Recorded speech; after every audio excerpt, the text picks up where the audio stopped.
En cuanto a la salud gastrointestinal, vamos a tener que, sin novedad, una gran mayoría, una, un, casi que más de la mitad, no, casi que la mitad, en la mitad está complicado y con algún problema.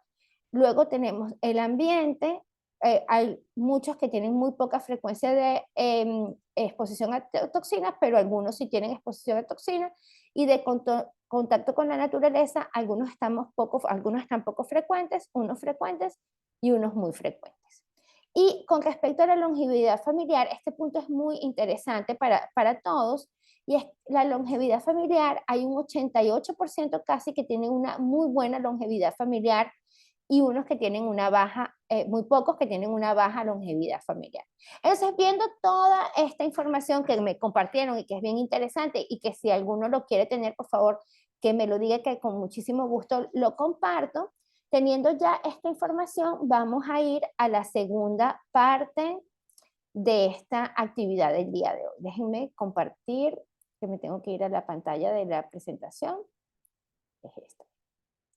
Ok, y vamos a continuar. Entonces, en esta parte de la actividad del día de hoy, vamos a hablar acerca de, ay, denme un minuto aquí, ahora sí. Vamos a hablar de los 12 pilares que están relacionados con la salud. Espérense, los 12 pilares de la salud. Y los 12 pilares de la salud creo que son fundamentales para entender luego todo lo que vamos a hablar referente a la microbiota. Entonces, fíjense, ¿a qué se refieren los 12 pilares de la salud? La verdad es que pienso que los 12 pilares de la salud se debería convertir así como en los 10 mandamientos, en que todos revisáramos si estamos bien en esos 12 pilares de la salud, que es un poco lo que ustedes compartieron ahora entre todos para discutirlo a continuación. ¿Cuáles son los 12 pilares de la salud? El primer pilar de la salud tiene que ver con la alimentación.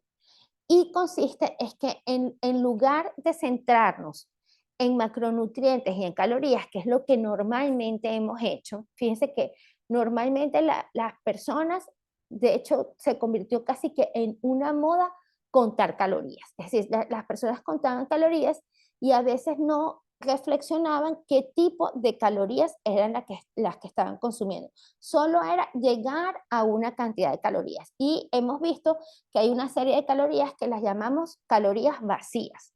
¿Qué significa calorías vacías? Que sí, que hay un aporte. Déjenme un momento no sé si se incorporó, un momentito que voy a ver si que me mandaron un mensaje y no sé si era, sí, ya, Giovanna, sí estás, es que pensé que ya no está, que no estaba. Entonces, tenemos calorías que vienen a nuestra alimentación y que son calorías que son consideradas calorías vacías. ¿Qué llamamos calorías vacías? Por ejemplo, las bebidas azucaradas. Las bebidas azucaradas desde el punto de vista nutricional no te aportan absolutamente nada, solamente es un contenido de azúcar que está allí incorporándose como una forma calórica, pero que realmente no está aportando nada desde el punto de vista biológico. No te va a dar nada a tu nutrición. Pero cuando las cuentas, sí se cuentan como unas calorías y sí están teniendo un impacto en tu salud, pero no te están aportando nada desde el punto de vista de la densidad nutricional. Entonces, hemos visto que lo que se ve cuando vemos estos 12 pilares de la salud es que la salud relacionada con la alimentación, nosotros deberíamos tener una alimentación intuitiva en la que colaboráramos también con nuestra microbiota, es decir, que nosotros le diéramos nutrientes a nuestra microbiota para que estos microorganismos sean capaces de aprovecharlos y entregarnos también a nosotros elementos que van a ser favorables a nuestra salud.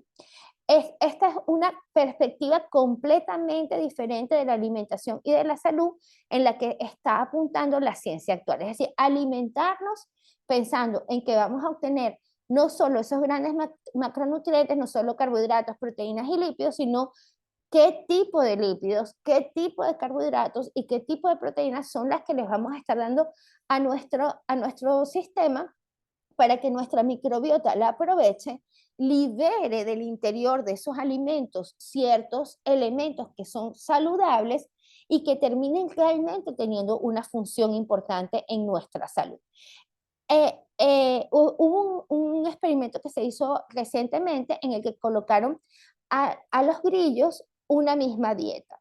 Entonces le daban a los grillos una misma dieta y esta dieta que le daban a los grillos, en una había mucho carbohidrato y poca proteína y en la otra dieta había mucha proteína y poco carbohidrato. ¿Qué pasa con los grillos? Que los grillos no comen por comer, pues no están comiendo desesperadamente por atractivo al alimento, sino que el grillo intuitivamente su sistema le dice, come para que cumplas tus necesidades nutricionales. Y observaron que los grillos que tenían alimentación con muy poca proteína y mucho carbohidrato, comían mucho y terminaban acumulando mucha grasa. Pero este comer mucho no estaba asociado a que les encantaba el carbohidrato, sino que intuitivamente ellos iban tras la búsqueda de la proteína. Es decir, ellos estaban tratando de compensar las necesidades nutricionales de proteínas que ellos tienen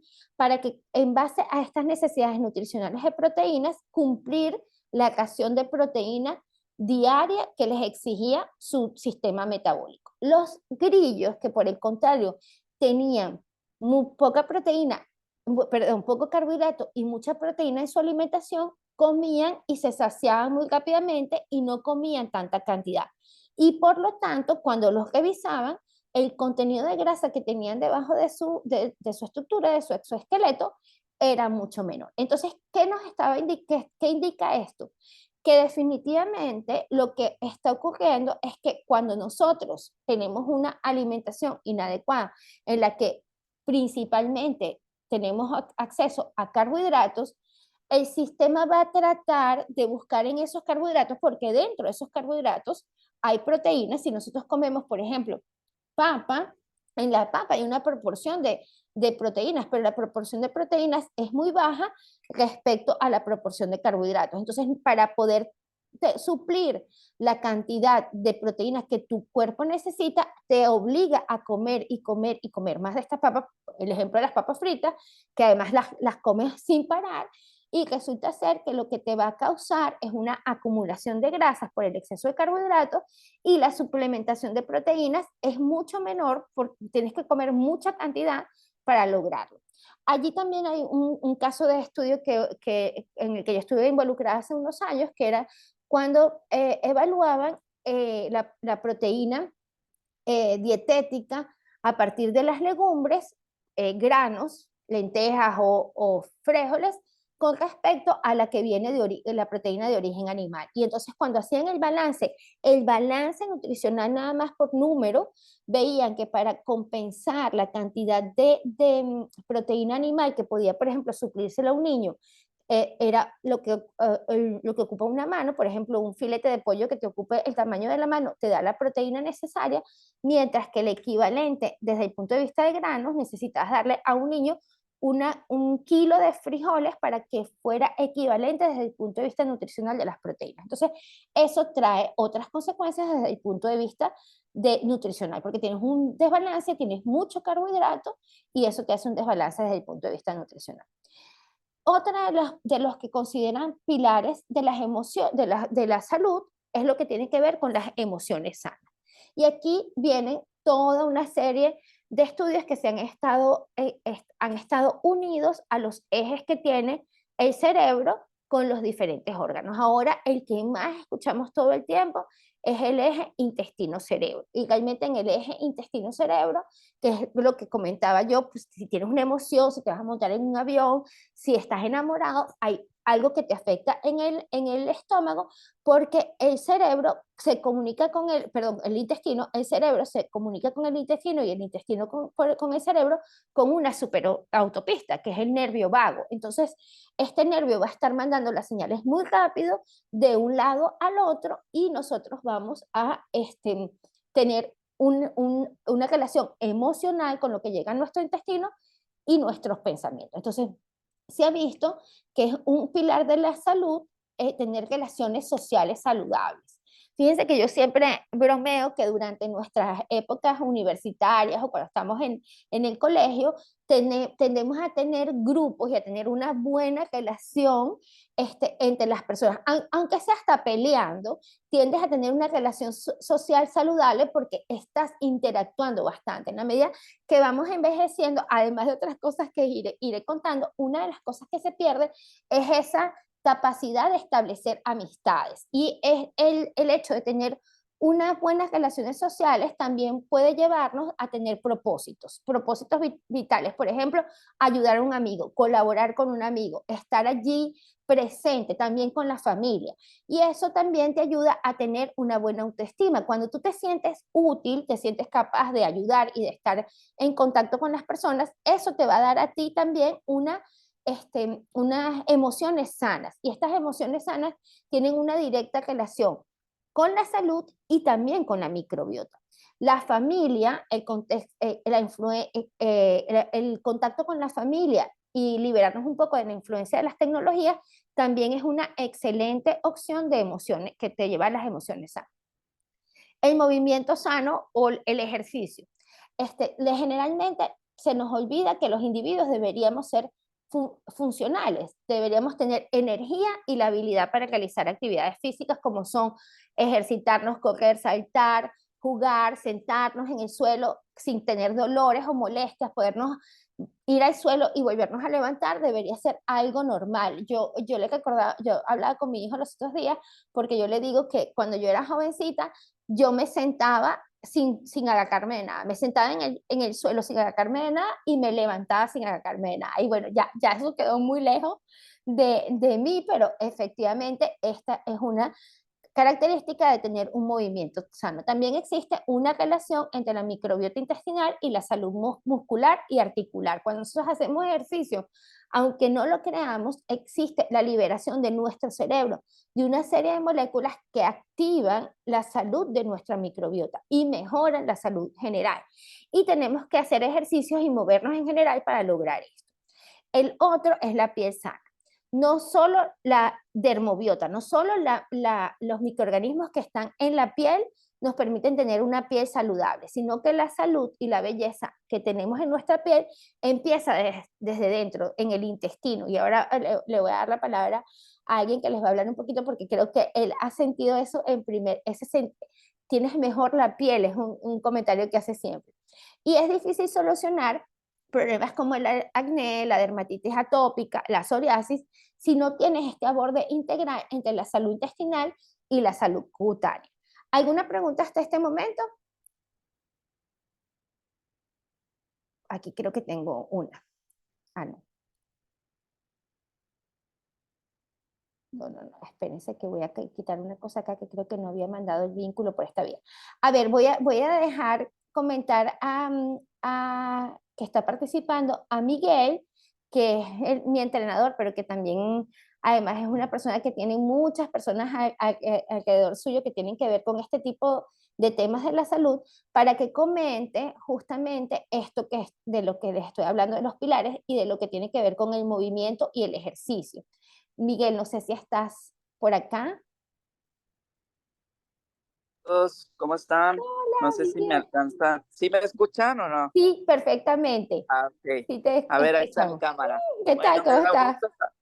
me da gusto saludarlos a todos y sí, bueno, principalmente como lo mencionas, Nardi, ¿no? La parte de los 12 pilares de la salud, pues que son fundamentales y que debería ser ahora sí que como nuestro credo, ¿no? Nuestro diario personal de todo lo que vamos inculcándole al cuerpo, ¿no? Desde los buenos hábitos, desde el movimiento, la alimentación, la parte del cuidado de la piel, la utilización de bloqueadores solares. Realmente todos estos puntos que mencionas, tanto la parte física, la parte emocional, la parte sensorial y la parte de los nutrientes, pues es la base de nuestra salud, de nuestro bienestar y es sumamente importante pues practicarlo a diario, ¿no? Puede ser que a veces estos 12 pilares sean tan obvios, ¿no? Para muchas personas, pues sí, es que es obvio, ¿no? Pero lo difícil es llevarlo a la práctica todos los días. Entonces, si tú consigues esta constancia, este desarrollo de la disciplina en cada día que tú digas, me voy a proponer, no sé, hacer, por ejemplo, dormirme temprano para darle el descanso adecuado a mi cuerpo. Entonces ahí ya estamos llevando a la práctica ese hábito, ese pilar también que es sumamente importante de la recuperación del cuerpo que necesita. Y también en la parte, por ejemplo, del movimiento, que es en lo que me especializo, pues esta parte de encontrar la constancia con a lo mejor actividades tampoco tan bruscas, actividades que te hagan a lo mejor decir, es que ya no puedo más, me duele muchísimo el cuerpo, poner cualquier excusa y ya no llevarlo a la práctica. Entonces hay que buscar una actividad de acuerdo a nuestras necesidades, de acuerdo a nuestra movilidad, llevarlo a la práctica todos los días y conseguir esos beneficios que nos da el movimiento. Como bien lo mencionas y justamente este programa a toda la comunidad Quito Fit, que les compartí un libro acerca de la microbiota, porque desde que tenemos la razón de los alimentos fermentados y todo este tipo de alimentación que es bastante buena, que si nos ponemos a investigar y nos ponemos a buscar en todos los consejos, los beneficios, en artículos viene que la parte de los alimentos, como son los probióticos, traen un gran beneficio. Entonces, esto está comprobado y realmente en la vida diaria es muy difícil por cultura, ¿no? Por cultura, porque no tenemos la cultura de comer y de consumir esos alimentos, o pensamos, ay, es que es muy difícil hacerlo, o es muy caro, ¿dónde lo voy a conseguir? Entonces, creo que si empezamos a generar esa conciencia, a generar ese conocimiento y de hacerles a las personas partícipes de la importancia que tiene y la repercusión que va a tener en nuestra salud, creo que inclusive se van a empezar a vender mucho más productos que tengan mucho más esencias para nuestra salud. Entonces, vamos a tomarlo así como un aprendizaje. Este curso me parece de suma importancia para poder tener conciencia de todo lo que podemos aportar, de todo lo que podemos consumir directamente a nuestro cuerpo. Entonces, yo agradezco, Nardi, que me hayas dado la palabra. Para mí es un honor. Espero no quitarles mucho tiempo acá. Y pues básicamente eso, ¿no? Los 12 pilares que mencionas son la base de nuestro bienestar y tenemos que llevarlos a diario, a diario, a diario para seguirle sumando ahí poco a poco. Muchísimas gracias, Nardi. Me da gusto saludarlos por aquí a todos y bienvenidos a este curso que está impartiendo Nardi, que siempre nos ayuda con todo este conocimiento científico. Gracias, Miguel. Muchas gracias por tu participación. La verdad es que comprometí a Miguel ahorita que les hablara un poquito, pero creo que era súper importante que él nos diera esa visión porque él todos los días está, como dice, Miguel siempre nos dice, te puedes salir, pero lo importante es que regreses. Así que igual pasa con este tema, con todos los temas que estamos tocando que tienen que ver con la salud, con estos 12 pilares, pues a veces nos olvidamos, pasa que ese día no nos movimos, que tal vez no tuvimos las mejores emociones, que nos tuvimos, descuidamos la alimentación, que es algo que siempre dice Miguel, tenemos que cuidar la alimentación, pero lo importante es poder retomar y ir generando estos conocimientos y multiplicando estos conocimientos con las personas que nos rodean para que sean de utilidad y también incorporen, porque definitivamente, y aquí sí es algo que tiene que ver con ese punto que vamos a tocar más adelante de la longevidad, era normal encontrar longevidad en las personas antes que nosotros, pero cada día nosotros tenemos todo listo, que es como decía Miguel, no buscamos los alimentos que no son más sanos, los más naturales, sino que a veces terminamos es con productos, comiendo alimentos que yo pienso que más que alimentos son productos, porque cuando te ves las etiquetas tienen miles de cosas que no necesariamente nuestra microbiota está acostumbrada a eliminar. Entonces, bueno, vamos con el resto de los pilares. Gracias, Miguel, nuevamente. Lo siguiente es el metabolismo sano. ¿Qué es el metabolismo sano?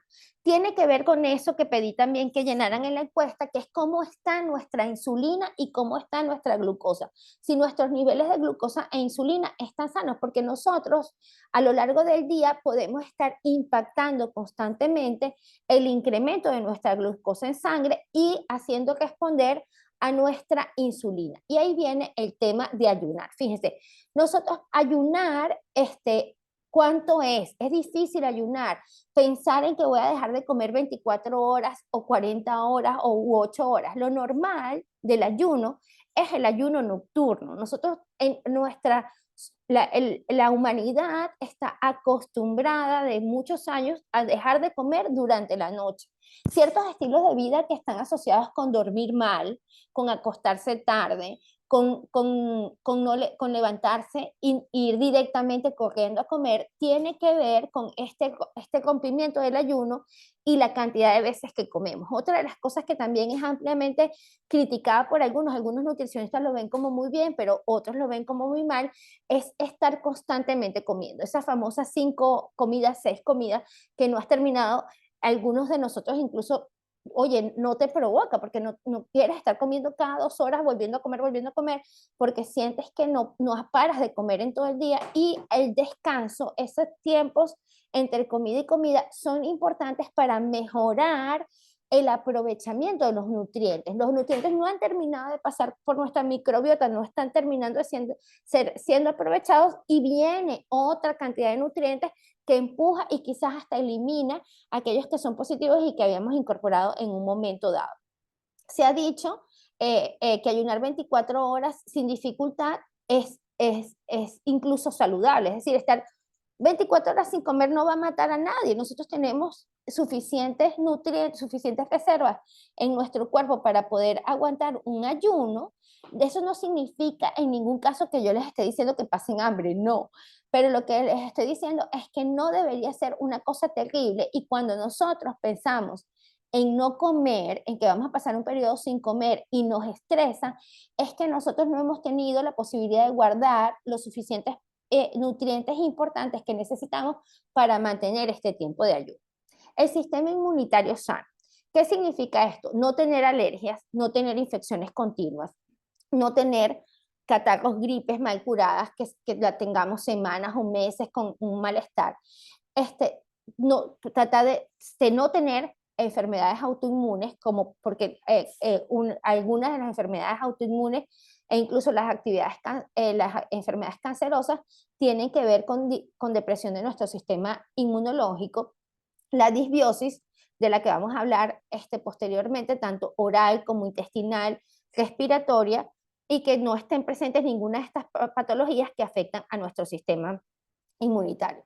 Un sistema músculo esquelético que esté fuerte, que permita el agarre, que permita saltar, que permita correr, que permita trepar, y que no tengamos dolores ni lesiones.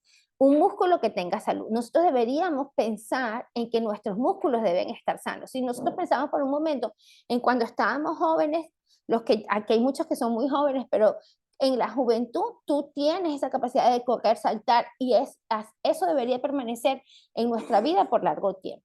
La fertilidad tiene un papel muy importante. Debería existir un equilibrio hormonal y una capacidad de reproducción, y no tener disfunción eréctil. Las menstruaciones no tienen que ser dolorosas. Esto es algo que muchas veces se nos olvida y que es muy importante. Cuando tú tienes una menstruación dolorosa, puede estar asociada a otro tipo de patología que tiene que ver con tu microbiota. No deben doler.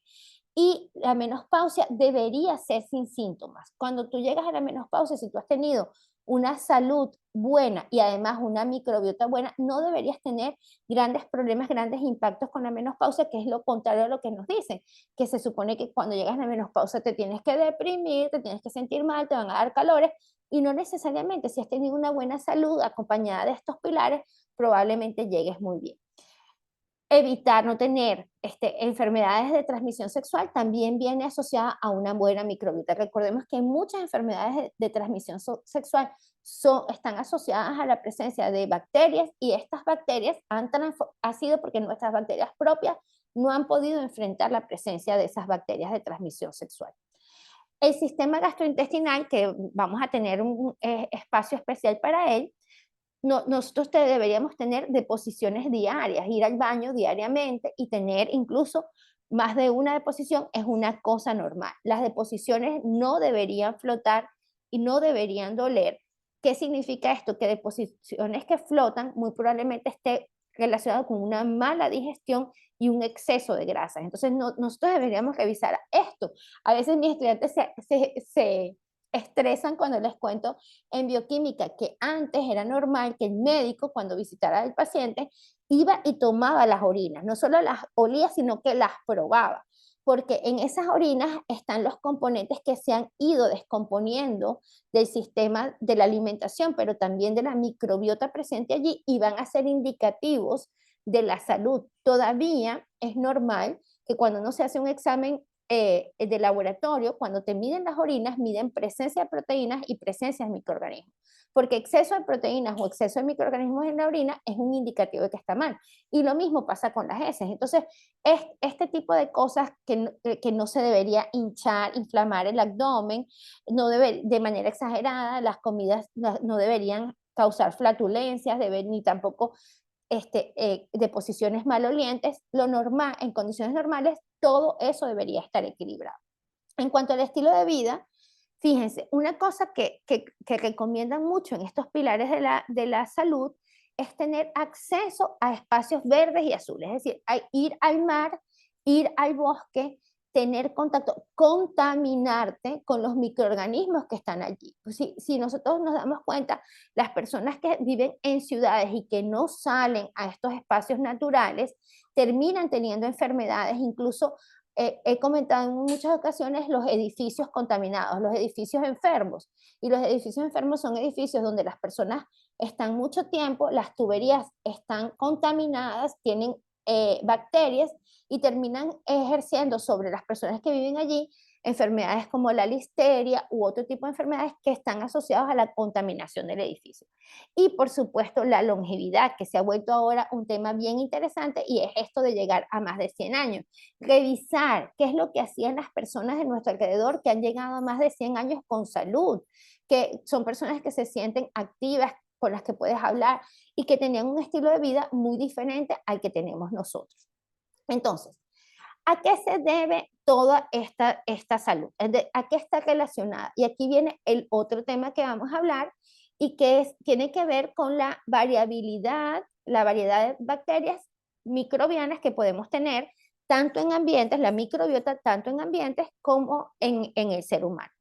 Y cuando nosotros hablamos de esta variabilidad o de esta presencia, tenemos que tratar de entender, y este es otro tema que tengo que tocar para que ustedes puedan avanzar bien, y es cómo hay que clasificarla. Hay que entender, para entender esta microbiota, hay que clasificarla de alguna manera, y es por esto que nosotros tenemos que tener unas nociones muy básicas. Yo no los voy a desbordar de información con esto, pero unas nociones muy básicas de lo que es la taxonomía.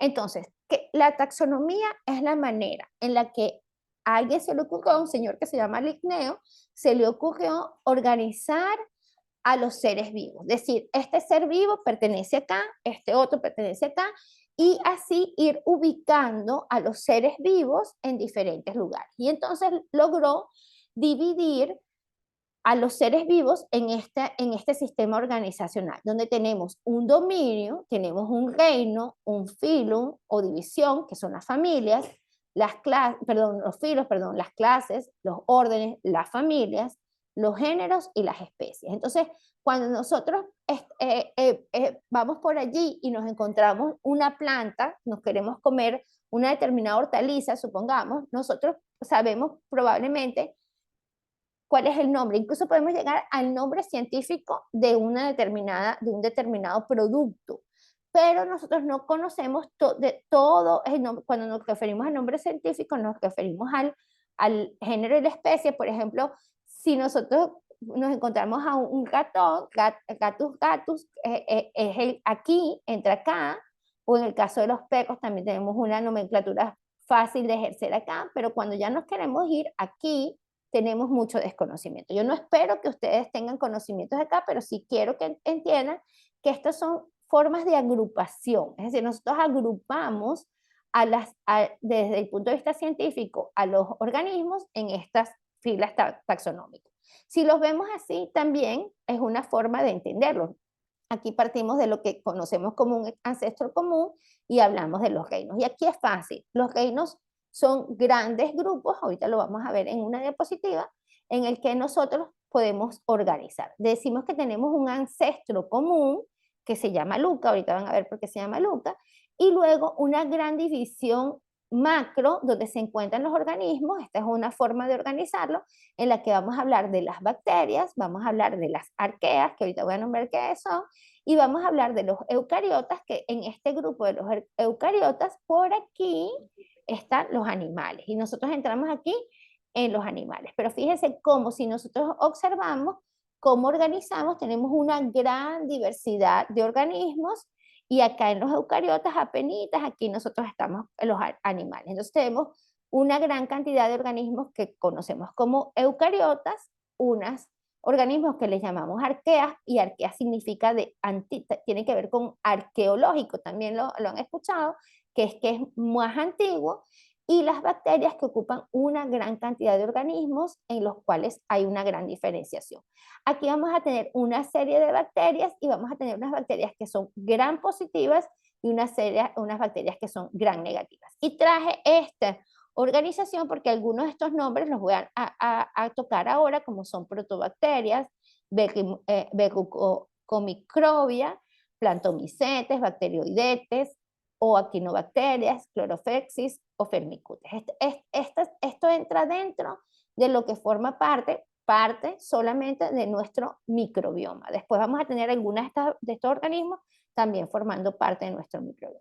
Y para los que tienen la curiosidad de saber qué es LUCA, porque no todos los que estamos aquí hoy somos biólogos, LUCA es el nombre que se le da al Last Universal Common Ancestor, es decir, nuestro ancestro común universal. Se supone que fue un microorganismo que es el origen de todos los seres vivos actuales, y que este único organismo vivió hace 3.500 millones de años. Se le dio el nombre de Lucas, para ser así como un abuelito, aquí como lo que presenta, y nosotros somos los herederos de este ancestro común, que fue el que dio origen, según como nosotros entendemos, al desarrollo de las especies.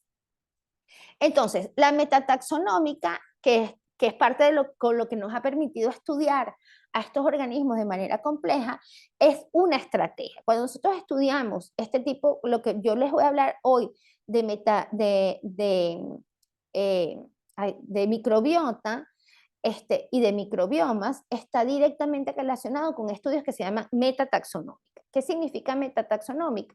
Va a ser una estrategia que es utilizada para caracterizar la composición y la cantidad relativa que hay de organismos en una comunidad microbiana. Entonces yo necesito conocer todos esos microorganismos, y para ello voy a utilizar una estrategia a través del ADN. Se hace la extracción de todo el ADN, y con la extracción de todo el ADN se observa cómo está distribuida, qué tipos de microorganismos hay, qué evolución han tenido, y cuáles y cómo pueden estar afectando en algunos casos variables químicas, variables clínicas o variables ambientales. Entonces yo puedo utilizar esta estrategia tanto desde el punto de vista clínico como del punto de vista ambiental.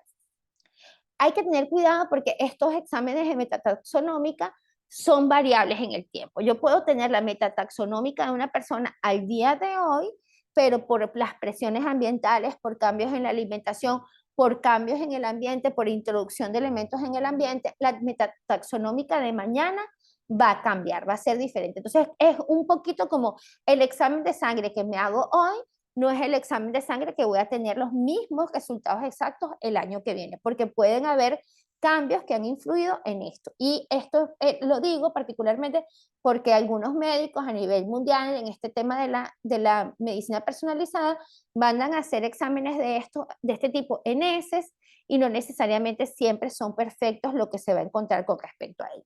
Y aquí ya sí vamos a introducir los tres grandes términos que tienen que ver con este curso, que son la microbiota, el microbioma y los probióticos. Uy, aquí hubo algo, no sé qué pasó, pero bueno, no importa. La microbiota se va a hacer referencia a cuando nosotros hablamos de los microorganismos vivos residentes en un nicho ecológico y que están en un lugar determinado. Por ejemplo, los microorganismos que viven en el colon humano. Entonces, ¿qué nos referimos nosotros Cuando hablamos de la microbiota, estamos hablando de todos los organismos que están en un determinado lugar. Nosotros podemos hablar de la microbiota de la piel, de la microbiota del intestino, o de la microbiota de un cuerpo de agua, o de la microbiota del suelo. Entonces, cuando nosotros hablamos de eso, solo estamos hablando de los microorganismos que pudimos identificar utilizando una técnica como la que les acabé de nombrar, como es la metataxonómica, donde nosotros vamos a estar analizando todos los microorganismos posibles que están allí. Eso es la microbiota. Cuando nosotros hablamos entonces de microbioma, el microbioma se refiere a las interacciones, a las conexiones que hay entre unos y otros y cómo ellos son capaces de liberar al ambiente determinadas moléculas de la presencia de estas sustancias como enzimas, como ácidos nucleicos, etcétera, que son indicadores y que también van a permitir modificaciones dentro de la microbiota. Pero el microbioma se refiere más al total de interacciones posibles que hay allí. No solo es cuántos microorganismos hay, sino cómo esos microorganismos se relacionan unos con otros. Y por último, vamos a hablar de los probióticos. Y los probióticos van a ser organismos vivos. Aquí, discúlpenme que la diapositiva no se modificó, pero van a ser organismos vivos que van a otorgar dentro de estos sistemas biológicos relaciones favorables, situaciones van a ser favorables, organismos vivos que van a otorgar condiciones favorables al lugar donde ellos se asocian. Entonces, los probióticos van a ser organismos benéficos. Esa es la característica fundamental de los probióticos y es por esto la necesidad constante de colocar o de incluir probióticos en la dieta. Voy a la siguiente. Aquí un poquito hacer el ejercicio de cómo están distribuidas en particular en el sistema digestivo las bacterias. Fíjense que nosotros tenemos como muchas dudas o no tenemos un conocimiento exacto de lo que ocurre. Denme un minuto, por favor.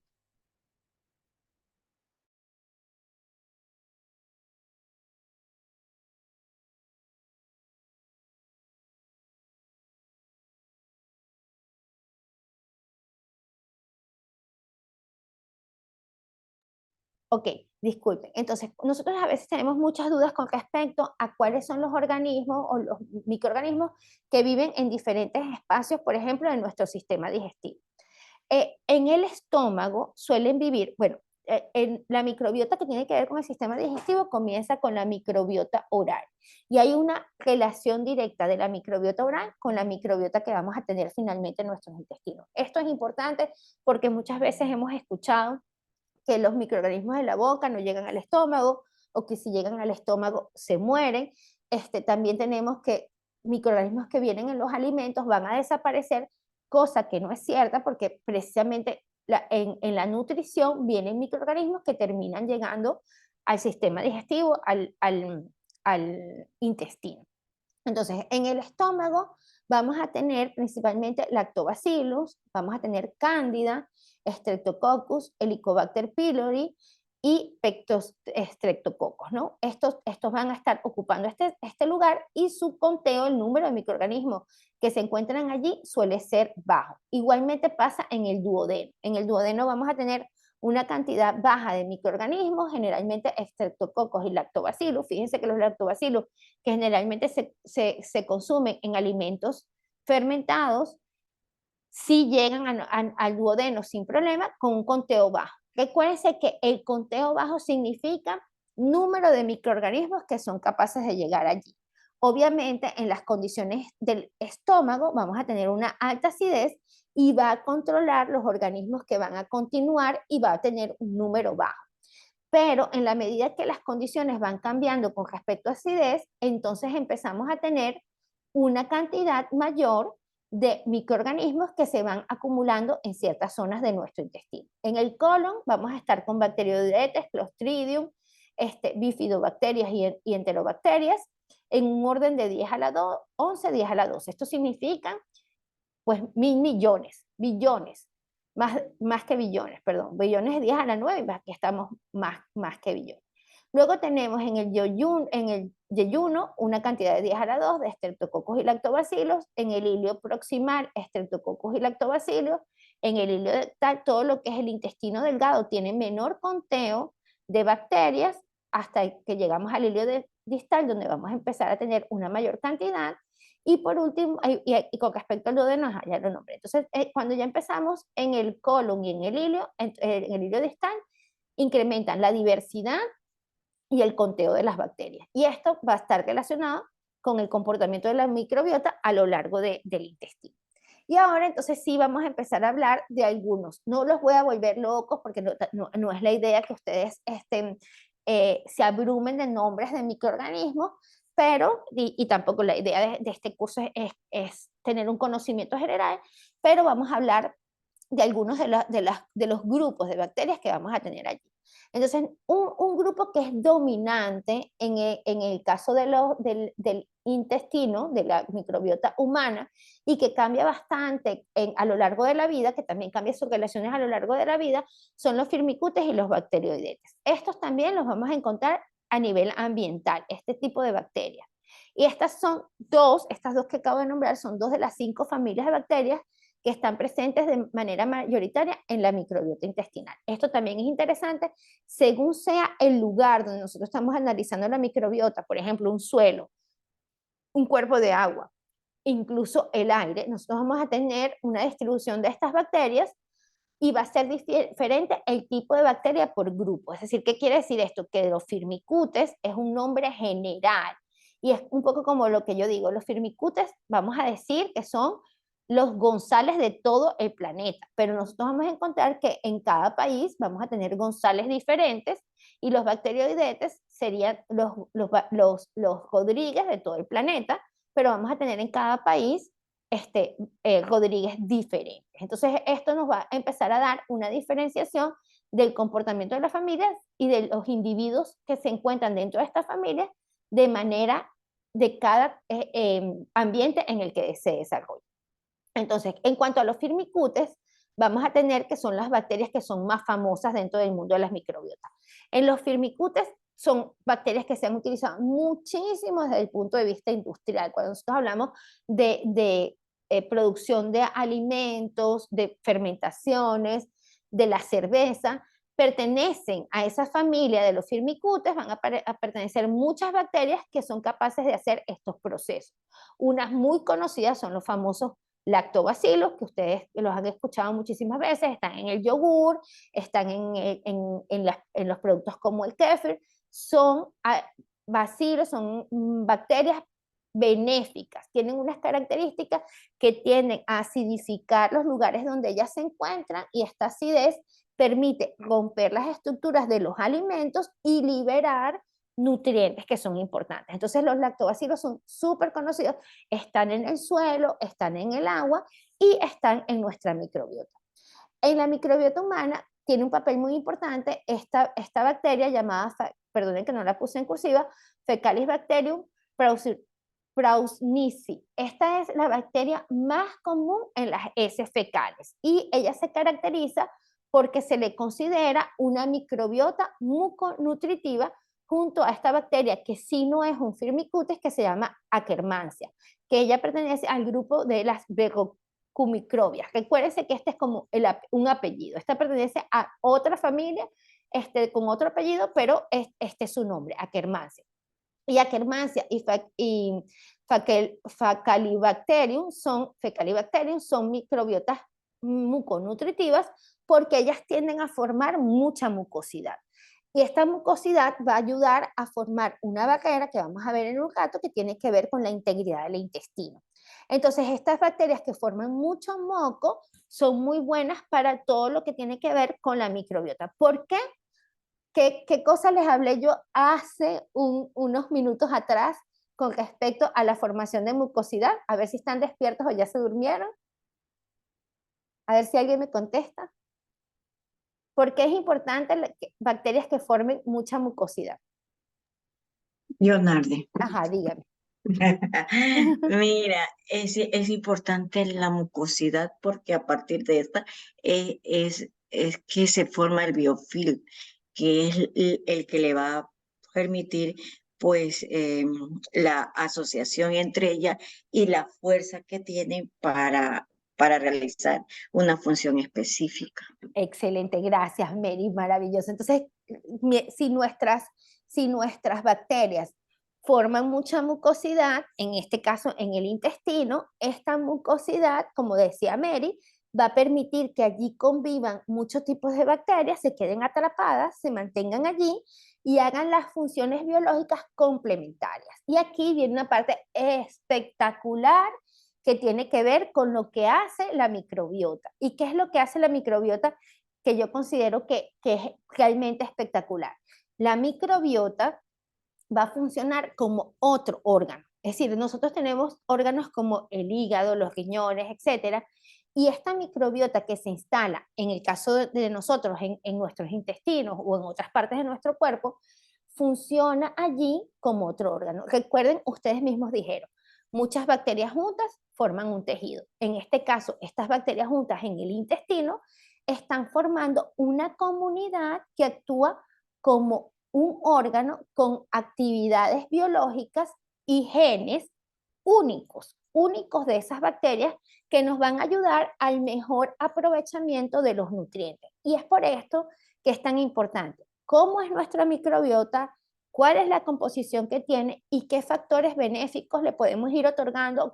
¿Qué comportamientos podemos hacer para que esta microbiota sea lo más benéfica para nosotros y podamos tomar los nutrientes? Entonces, el hecho de que tengamos mucosidad a partir de estas bacterias que estoy nombrando del grupo de los firmicutes son un indicativo de que nosotros vamos a también tener un ambiente saludable para estas bacterias que van a acompañar los procesos de la digestión, en este caso de la digestión. ¿Qué otra cosa es interesante en este caso de los grupos de bacterias? Los bacteroidetes. Los bacteroidetes son otra de las grandes familias que están allí presentes y son aproximadamente el 10%, entre el 10 y el 40% de las bacterias que se encuentran cuando se hace un análisis de heces de una persona. Y esta abundancia relativa es mayor, es de este tipo en países industrializados y cambia en países no industrializados. Yo por aquí tenía que la relación que es que nosotros debemos tener, aquí lo anoté, mientras mayor cantidad de bacteroidetes se ha encontrado que mayor cantidad de bacteroidetes es un indicativo de una salud intestinal y de una composición corporal mejor. Es decir, que si nosotros tenemos más bacteroidetes, tenemos más habilidades de quemar grasas, y si tenemos menos bacteroidetes y más firmicutes, nosotros vamos a tener lo contrario. ¿Pero qué significa? ¿Que no puedo consumir alimentos que tengan firmicutes? No, porque muchos de los alimentos que tienen firmicutes son saludables. Significa que nosotros podemos tener firmicutes presentes en nuestra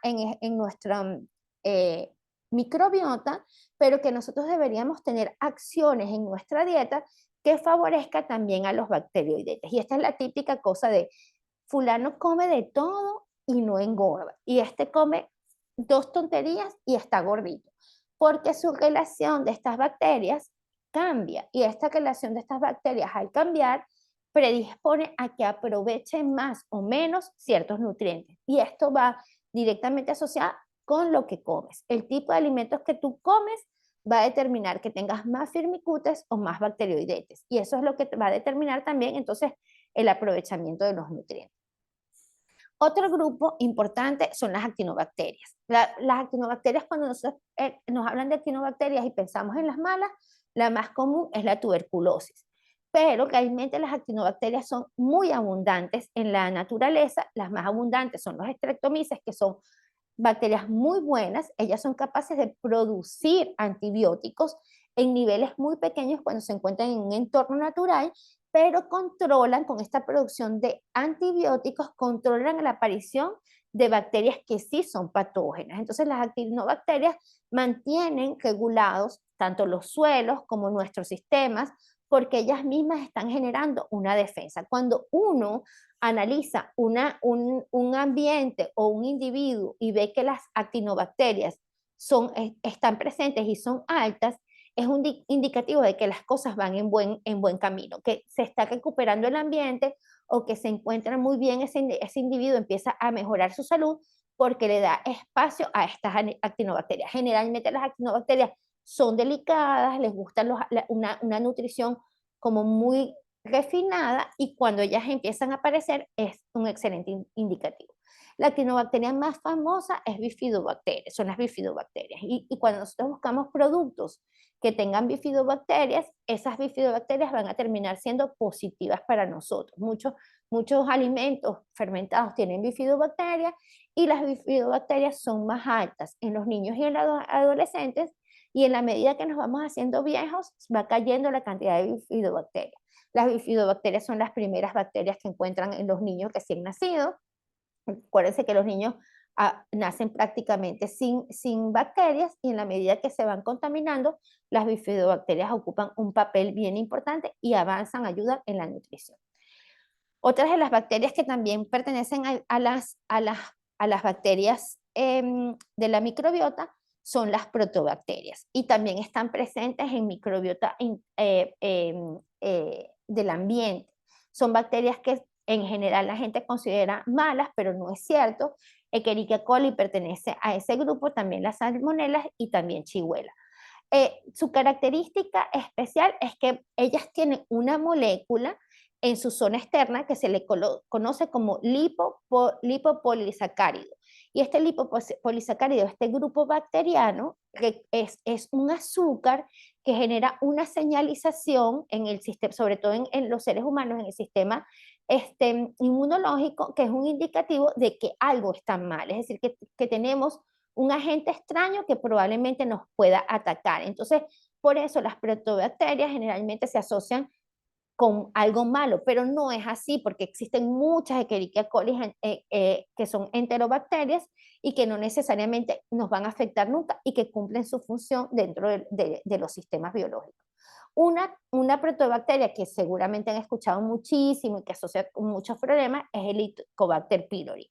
Y el Helicobacter pylori tiene una característica de que por mucho tiempo se ha peleado contra ella. Se ha pensado que el Helicobacter pylori hay que darte un antibiótico si la tienes, te vas a morir, no sé cuánto, y resulta ser que el Helicobacter pylori es una bacteria que vive en nuestro estómago, que si todo está bien, ella está bien, pero que si empiezan a haber situaciones, tanto nutricionales, estrés, ella se va a activar y es capaz de llegar a ocasionar incluso úlceras sangrantes en el estómago. Pero se ha visto que hay opciones de eliminar esta bacteria con alternativas probióticas, ciertas bacterias que son capaces de eliminarlas a ella. Otros acompañantes de toda esta microbiota van a ser las arqueas, que son las bacterias más antiguas, los hongos, los protozoarios y los virus. Y cada uno de ellos va a tener un papel importante. Los hongos son grandes descomponedores y cuando están presentes en nuestro sistema, los adecuados van a ayudar a una buena descomposición de toda esta materia orgánica que consumimos a través de los alimentos. ¿Podemos echarle la culpa de nuestros males a una única bacteria? Generalmente no. Es decir, fíjense un poco la información que les traigo es para que ustedes vean toda la gran cantidad de bacterias que están disponibles y que están presentes y que están teniendo acciones benéficas en nuestro cuerpo y a nuestro alrededor, en nuestro ambiente, y que no están causando ningún mal. Entonces es muy raro echarle la culpa de lo que nos sucede a las bacterias, pero ciertas enfermedades infecciosas, como puede ser infecciones de la orina, la neumonía, infecciones respiratorias, infecciones de la piel, se suelen producir por alguna bacteria aislada. A menudo estas bacterias lo que van a hacer es que van a provocar una infección, se pierde el equilibrio, y generalmente ocurre porque hay una pérdida del equilibrio de la microbiota, por muchas razones. Fíjense, una cosa interesante que me encontré mientras estaba estudiando para este curso es el uso de los tampones. El uso de los tampones para la menstruación ha sido una excelente opción en muchas ocasiones, pero resulta ser que los tampones sí hacen una modificación de la microbiota vaginal, pero se ha encontrado, es decir, han desarrollado tampones que vienen ya con probióticos. Entonces, estos tampones que eventualmente desequilibraban la microbiota vaginal, ahora los están fabricando incorporándole bacterias benéficas, bacterias probióticas, bacterias que deberían vivir allí y que deberían ayudar al equilibrio, evitar el desequilibrio y ayudar al equilibrio. Entonces te encuentras en que una bacteria pasa a mejorar un producto que te estaba haciendo un daño porque te ayuda a generar un equilibrio en ese ambiente. Entonces, de la microbiota humana, ¿qué sabemos? Sabemos que tenemos una microbiota oral, que tiene una gran cantidad de microorganismos asociados con nuestra boca, con nuestros dientes, y que tiene que ver con todos los procesos, incluso de señalización hacia, una vez que nosotros tenemos ciertas moléculas, de señalización a nuestro cerebro, al gusto, a nuestra digestión, y que tienen un valor muy importante. Tenemos una microbiota de la piel, que va a estar relacionada con todo lo que es todo el proceso de células muertas que se están generando constantemente en nuestra piel y que es importante degradarlas, pero también son una excelente barrera porque nosotros lo que más tenemos expuesto es la piel. Entonces, todo aquello que llega a nuestra piel y que eventualmente nos podría dañar, esta microbiota de la piel, este microbioma de la piel, está allí para beneficiar. Tenemos una microbiota del tracto digestivo de la que hemos hablado muchas cosas y que es muy interesante por todas las capacidades que tiene a nivel de la digestión, y tenemos una microbiota urogenital. ¿Hay relación entre estas microbiotas? Sí, mucha, y de ellas con nuestros órganos y con nuestro cerebro. Y esto es bien importante porque es todo un tema de que hoy no me voy a poder alargar porque tampoco es la idea de este curso. Este curso es una introducción, pero lo interesante es que esta microbiota se comunica entre ellas, y aunque nos parezcan cosas que nos parecen que están distantes, por ejemplo, la microbiota de nuestro tracto digestivo ocasiona que los líquidos que pasan a nuestro sistema circulatorio y que terminan llegando a nuestros riñones tienen un impacto directo en la microbiota urogenital, porque cuando tengamos la salida de las excretas de la orina que se generó a partir de una filtración o de un aprovechamiento de los nutrientes a nivel del intestino, pasan al sistema circulatorio, pasan a los riñones, y en los riñones van a pasar a nuestro sistema urogenital, y allí vamos a tener entonces nutrientes y pH diferenciados que van a permitir que tengamos un incremento de una flora bacterial positiva o negativa. Y es por esto que, aunque no pensemos que lo que nos estemos comiendo nos va a afectar allí, puede tener un efecto directo, un impacto directo en nuestra salud, en otro órgano que no es precisamente el que nosotros estábamos pensando. Cada parte del cuerpo va a tener su propio microbioma y cada uno va a tener sus funciones propias. Unas van a estar comunes, van a ser comunes y van a ser más o menos lo mismo, pero otras van a tener acciones completamente diferentes. Incluso de estos grupos que les hablé hoy, como las protobacterias, como los firmicutes, nosotros vamos a tener composiciones diferenciadas según dónde se estén ubicando, y van a tener acciones distintas según las necesidades. Recuerden que estos son grandes grupos y que luego las bacterias individuales, las con su nombre y apellido que van a estar en cada lugar, van a tener capacidad de hacer ciertas cosas, y esas cosas que van a hacer están directamente relacionadas con la información genética que tienen cada una de ellas. La microbiota intestinal es la más conocida hasta ahora. Todavía existen médicos que ponen en duda porque no se han actualizado el papel que tiene la microbiota y que cada día la consideramos que es un órgano. Y hay personas que afirman que los trasplantes de microbioma fecal son como trasplantes de órganos. Es decir, cuando te trasplantan un microbioma fecal, que es ahora una práctica para personas que han pasado una larga exposición a antibióticos, que le han arrastrado toda su microbiota intestinal. Esa persona, para recuperarse cuesta mucho trabajo. Hay personas que no tener microbiota a nivel intestinal los lleva al hospital por meses. Se ha buscado esta nueva opción, que es un trasplante fecal. Se toma el trasplante fecal de una persona sana y se le lleva a una persona, se le deposita en el intestino de una persona enferma y se recupera su microbiota. Se escucha así como un poco horrible, pero resulta ser que es una excelente estrategia en estos casos crónicos y además de esto no necesitan ninguna inmunosupresión. No es como cuando te sacan un riñón de una persona y se lo ponen a otra persona para salvarle la vida. En ese caso hay que inmunodeprimirlo para que la persona no rechace el riñón. En cambio, en este tipo de trasplantes, este tipo de microorganismos son microorganismos con los que nosotros estamos acostumbrados a convivir. Entonces, esta parte es bien importante. ¿Para qué es importante la microbiota del intestino? Para la digestión. Es decir, nosotros vamos a tener, y casi todo el mundo, ustedes lo escuchan, que lo primero que dicen es, tomo un probiótico, tomo unas bacterias, tomo enterogermina para la digestión, para mejorar la digestión. ¿Por qué? Porque sabemos que una colonización correcta o la llegada de unos determinados microorganismos a nuestro intestino va a colaborar a digerir mejor los alimentos. Cuando nosotros estamos teniendo problemas de digestión, las comidas nos caen pesadas, comemos y nos sentimos mal, algo está pasando con nuestra microbiota intestinal. La microbiota tiene que ver con lo que se conoce como fármaco-microbiómica. ¿Qué significa esto? Que los microorganismos que viven en nuestro intestino, cuando nosotros tomamos un medicamento, ¿a dónde va a ir a parar? Al intestino. Es decir, va a tener sus funciones biológicas, pero eso, parte de esos químicos van a llegar a nuestro intestino y nuestra microbiota va a tener que accionar, va a tener que actuar sobre esos elementos, esos fármacos, y va a permitir que estén más o menos biodisponibles. Entonces nosotros vamos a observar cómo ciertas personas toman un medicamento y les va bien, y otras personas toman el medicamento y no les va bien. Y eso tiene que ver directamente con nuestros microorganismos. Los microorganismos presentes en nuestro intestino, positiva o negativamente, van a actuar sobre ese aprovechamiento del medicamento. ¿Qué otra función puede tener nuestro microbioma?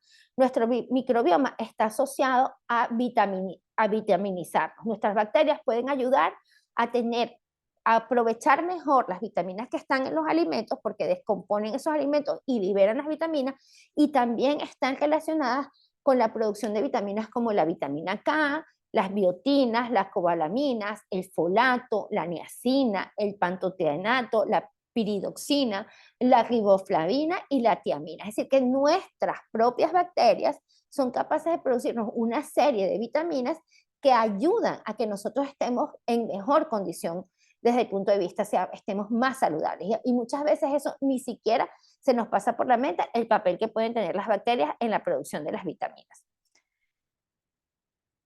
Luego, en cuanto a las defensas, creo que es más que bien sabido que las bacterias están asociadas a la defensa, generan una primera barrera de defensa desde el punto de vista de lo que ocurre en la protección de nuestros intestinos, tanto en una capa sencilla o una capa doble de moco que podemos tener en el intestino delgado o en el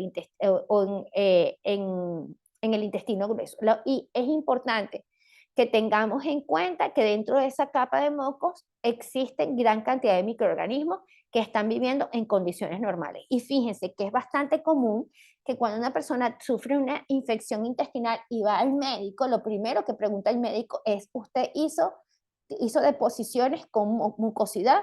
Y es una alarma porque le está indicando al médico que está pasando algo a nivel intestinal que está rompiendo esa estructura. Y ahora vamos a ver cuál es el problema más grave que pasa al tener este rompimiento.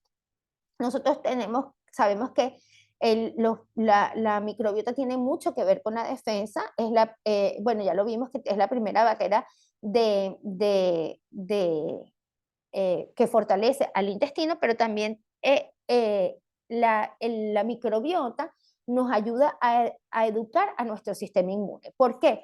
Porque nuestro intestino recibe la señal de estas bacterias y reconoce cuáles son las positivas. Junto a nuestro intestino va nuestro sistema linfático y él también está recibiendo las señales de estos microorganismos y reconoce cuáles son positivos y cuáles son negativos. Entonces es súper importante, cada vez que nosotros comemos un alimento, nuestro sistema inmunológico se activa para reconocer si eso que estamos comiendo es bueno o es malo, si los microorganismos que están allí son buenos o son malos y si debe atacarlos. Y es por esto que el papel de los alimentos procesados cada vez se hace más preocupante porque nuestro sistema está constantemente atacando a nutrientes, a productos, a elementos que no son nutrientes porque los reconoce como negativos, como que no son parte de nuestro sistema. Allí cumplen un papel muy importante las enzimas, que son capaces de producir estos microorganismos, y los subproductos que se generan, que son los que ahora se conocen con el nombre de posbióticos, ¿no? Que son estos, no son los probióticos, no son los que permiten los microorganismos que van a estar favoreciendo a los microorganismos autóctonos, sino que son los subproductos que aparecen, que son los posbióticos y que van a dar también ciertas características. Y ahora vamos a entrar en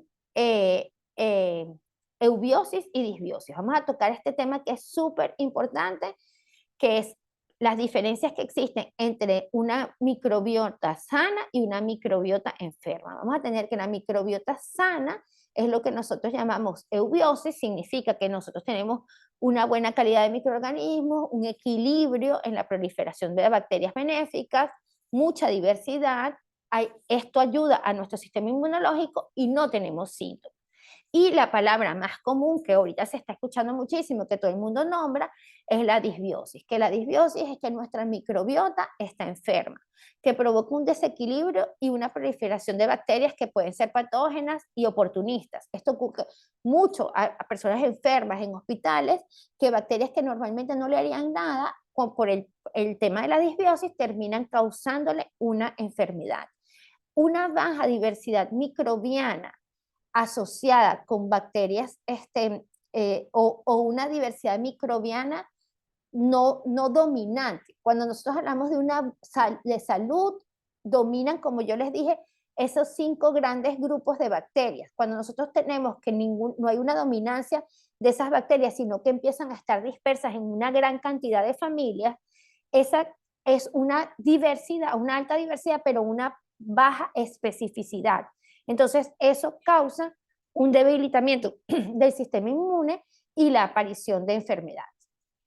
Otro término que estamos escuchando mucho y que muchas personas a veces ni en su mente se les viene es la permeabilidad y la hiperpermeabilidad intestinal, y que tiene que ver con la disbiosis. En condiciones saludables, las células del intestino son una sola célula que recubre el tubo digestivo. Es decir, cuando nosotros hablamos del intestino, el tubo digestivo tiene una sola célula que está allí trabajando, absorbiendo y tomando todo lo que le mandamos como nutrientes. Cuando nosotros tenemos una salud intestinal, nosotros vamos a tener que estas células, esta pared de células, está bien fortalecida y no permite, tiene uniones estrechas y no permite el ingreso. Y además vamos a tener una gran cantidad de moco aquí, tapizando estas células que también lo protegen.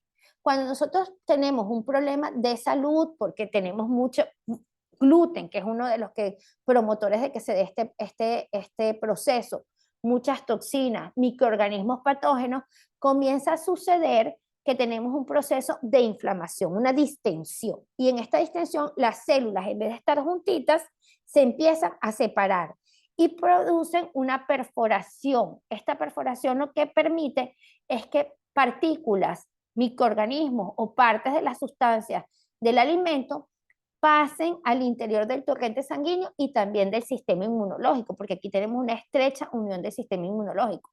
Entonces vamos a empezar a tener una hiperrespuesta de nuestro sistema inmunológico por culpa de este trastorno, de esta hiperpermeabilidad. Y esto va a causar una serie de problemas que conocemos como son deficiencias nutricionales. Los nutrientes no se transforman correctamente aquí y empiezan a pasar a permear, problemas digestivos, trastornos del tránsito, los dos, que puede ser tanto que no vas al baño como que vas mucho al baño, alergias e intolerancias alimentarias, y se llega a tener fatiga crónica. Aquí entra otro factor que es bien importante, que es la relación con el cerebro. Cuando nosotros tenemos una situación de esta, nosotros sentimos que estamos mal, que no nos encontramos bien, que no tenemos las ideas claras. Y realmente esto está asociado con este comportamiento. Y aquí voy a traer un tema que es bien interesante. En el caso de madres embarazadas que han tenido dietas inadecuadas, los bebés para su desarrollo necesitan lípidos de calidad, principalmente DHA, y estos se encuentran en el cerebro. Generalmente nuestro cerebro, cuando está bien y cuando tenemos una buena nutrición, va a tener la composición lipídica adecuada, pero si nosotros tenemos un embarazo y en ese embarazo no tenemos una buena disposición de estos nutrientes y por lo tanto no podemos sintetizar este tipo de ácidos grasos, nuestro sistema protege al niño y roba estas moléculas del cerebro de la madre para otorgárselas al niño. ¿Qué va a ocurrir en este caso?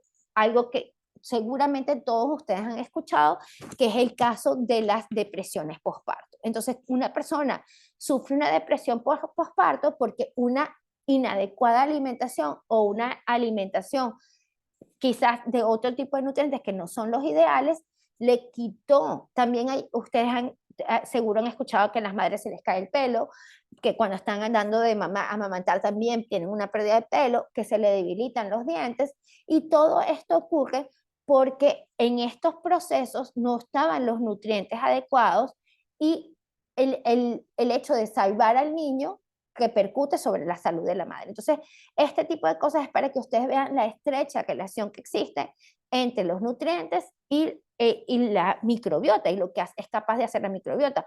Muchos de estos ácidos grasos tipo DHA son absorbidos a nivel del intestino porque las bacterias que están allí son capaces de hacer esto. Luego, ¿qué pasa con nuestra alimentación y los productos procesados? Que creo que es una de las cosas más importantes en cuanto a qué comer. ¿Qué debo comer? Lo ideal, mucha gente dice, hay que comer de todo. No, no hay que comer de todo, porque gran cantidad de ese de todo que tenemos ahora disponible son alimentos procesados o ultraprocesados. Entonces, ¿qué está pasando? Que cuando yo como de todo, estoy insertando a mi cuerpo cosas que no necesariamente son ni siquiera alimentos. Entonces empiezan a suceder efectos directos sobre nuestro sistema y sobre el aprovechamiento, sobre nuestra microbiota, que es nuestro otro órgano, y sobre el aprovechamiento de los nutrientes. Entonces aquí es importante hacer la salvedad de que nosotros tenemos que tener cuidado con lo que comemos. Preferir primero alimentos naturales, alimentos no procesados, alimentos procesados. No hay que comer de todo, hay que comer, hay que seleccionar lo que mejor sea, incluso para nuestra microbiota. Entonces, en unos alimentos procesados vamos a tener disbiosis, vamos a tener inflamación, vamos a tener una barrera intestinal permeable y vamos a tener disminución de ácidos grasos de cadena corta, que son estos que nutren al cerebro. Nuestra barrera intestinal va a verse afectada, va a haber una ruptura y va a dar como consecuencia inflamación crónica en muchos casos y elimina las citoquinas que son parte de nuestra respuesta y la endotoxemia. Vamos a tener un riego en nuestro riego sanguíneo, la entrada de estas moléculas y una información a nuestro vago, una señalización a nuestro cerebro a través del nervio vago que nos está diciendo estamos en alerta, pasa algo, esa situación estresada, ese conflicto a veces incluso mental, ese que comimos y no tenemos una satisfacción, depende del uso de estos alimentos. El sistema nervioso central va a inflamarse, va a haber una inflamación y hay una cosa que es muy importante, no se inflaman las neuronas no van a sufrir un proceso de inflamación, pero las neuronas están cubiertas por unas células que se llaman glías, que ellas sí son muy susceptibles a la señalización, es decir, nosotros vamos a seguir caminando, vamos a seguir, pero nosotros vamos a tener una inflamación cerebral a través de estas células glías que son las que perturban nuestro estado de ánimo. Cuando nosotros hacemos deporte, que nosotros fortalecemos muchos de estos aspectos, liberamos moléculas que son positivas para nuestro cerebro, para nuestro sistema biológico, y nosotros disminuimos esa inflamación, nosotros nos sentimos alegres, activos. Cuando nosotros, en cambio, tenemos una alimentación de ultraprocesados, no hacemos deporte, nos sentimos fatigados. Y esto genera una neurodegeneración, problemas de depresión, ansiedad, todos estos TDA que todo el mundo habla, y respuestas crónicas en el eje que tenemos de nuestro sistema nervioso. Entonces, sí es bien importante tener cuidado con este sistema. Antes de ir a la última etapa, ya estamos a las 2:20, vamos a tener una pequeña actividad y los voy a dividir en grupos. Entonces, ¿qué es lo que quiero que hagan ahora? Que vayan a un vínculo que les voy a pasar y discutan. Voy a mostrarles un momentico qué es lo que quiero que discutan, que lo tenemos acá. Espérense un momento que vaya primero tengo que ir a la presentación. A ver, acá. Espérense. Dense un segundo que vaya a la presentación y les voy a mandar el link. Creo que no lo he mandado todavía. A ver. Ah, no, sí lo mandé, que lo mandé para que era la actividad que iban a hacer ahora. Y es qué patología bacteriana han sufrido usted y su familia. Los voy a dividir en grupos y quiero que vayan al link que les compartí. La idea es que discutan. Uno solo puede entrar al link y hacerla, colocar lo que discutan, pero sí los voy a dividir en grupos para que puedan trabajar en grupo. En este momento estamos con 14 y yo dije que eran 5 grupos, así que los voy a dividir igual, denme un segundo, en el número de grupos que yo había dicho, que son 5 grupos. Voy a mandarlos a grupos pequeños para que tengan entonces este momento y también aprovechen de conocerse. Sala de grupos reducidos, quiero 5 salas. Y los dejo para que se vayan.